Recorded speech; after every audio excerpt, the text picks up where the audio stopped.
آج کی اس ویڈیو میں آپ جانیں گے تحریک لبیک کے شعلہ بیان مقرر عالم دین علامہ نعیم چٹھا صاحب کون ہیں، کہاں پر رہتے ہیں، کہاں سے ان کا تعلق ہے اور ان کی تقاریر وائرل کیوں ہوتی ہیں اور ان کے اوپر بے شمار پرچے کیوں ہیں، لیکن ان کی تقاریر پر پابندی کیوں نہیں لگائی جا سکتی۔ السلام علیکم ناظرین، میں ہوں سید امان اللہ احمد اور آپ دیکھ رہے ہیں میرا YouTube channel Aman Ullah Ahmad official, جہاں پر آپ کو ملتی ہے تحقیق، حق اور حقیقت کی آواز۔ بلا تاخیر ویڈیو کو شروع کرتے ہیں۔ میں نے سکرپٹس لکھ کر رکھے ہوئے ہیں تاکہ کم وقت میں زیادہ معلومات اور بہتر انداز میں معلومات دی جا سکیں آپ کو، اور فضول گوئی سے بھی بچا جا سکے۔ بڑی چن چن کے میں نے لکھا پہلے اور پھر آپ کے سامنے اب پیش کرنے لگا ہوں۔ علامہ نعیم چٹھا قادری کا تعلق پنجاب سے ہے اور وہ ایک مذہبی خاندان سے تعلق رکھتے ہیں۔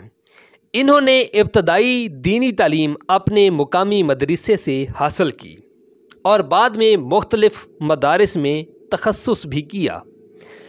ان کا انداز خطابت بہت زوردار، جذباتی اور عوامی ہے، جس میں انہیں TLP میں نمایاں مقام دلایا۔ تحریک لبیک سے وابستگی دوسرا حصہ ہے۔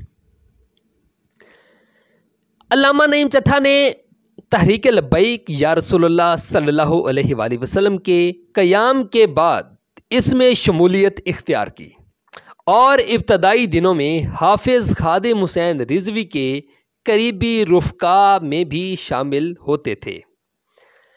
بعد ازاں حافظ سعد رضوی کی قیادت میں بھی جماعت کے ساتھ مضبوطی سے جڑے رہے۔ انہوں نے لاہور، گوجرانوالا، فیصل آباد اور کراچی سمیت کئی شہروں میں بڑے جلسوں سے بھی خطاب کیا۔ ان کی تقاریر میں ختم نبوت صلی اللہ علیہ وآلہ وسلم، ناموس رسالت صلی اللہ علیہ وآلہ وسلم اور دین کے دفاع کا جذبہ نمایاں ہوتا ہے۔ تیسرا حصہ، خطابت اور انداز گفتگو۔ علامہ نعیم چٹھا کی تقاریر کا انداز بہت مخصوص ہے۔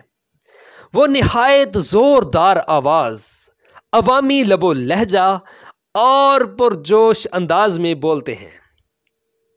ان کی اکثر تقاریر سوشل میڈیا پر وائرل ہو چکی ہیں، جہاں پر لاکھوں لوگ انہیں سنتے اور شیئر بھی کرتے ہیں۔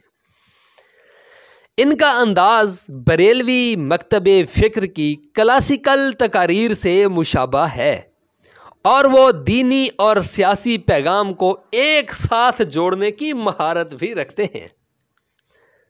چوتھی بات یعنی چوتھا حصہ، تنازعات اور نمایاں لمحات۔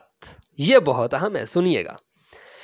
چند مواقع پر علامہ نعیم چٹھا کی تقاریر پر تنقید بھی ہوئی، خاص طور پر جب انہوں نے سیاسی معاملات پر سخت زبان استعمال کی۔ بعض ناقدین کے مطابق ان کی تقاریر بعض اوقات جذبات کو ہوا دیتی ہیں، یعنی کہ تنقید کی نا لوگوں نے، مگر ان کے ماننے والوں کے لیے پھر بھی وہ حق گو اور نڈر رہنما ہیں۔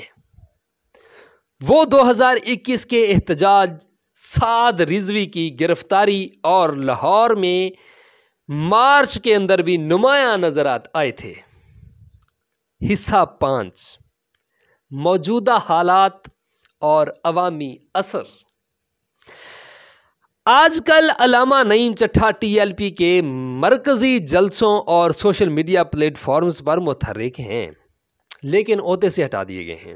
یوٹیوب پر ان کے نام سے تقاریر موجود ہیں، جہاں پر لاکھوں ویوز آتے ہیں اور لاکھوں میں ان کی فین فالوئنگ ہے، فالورز ہیں، ان کے جیالے ہیں۔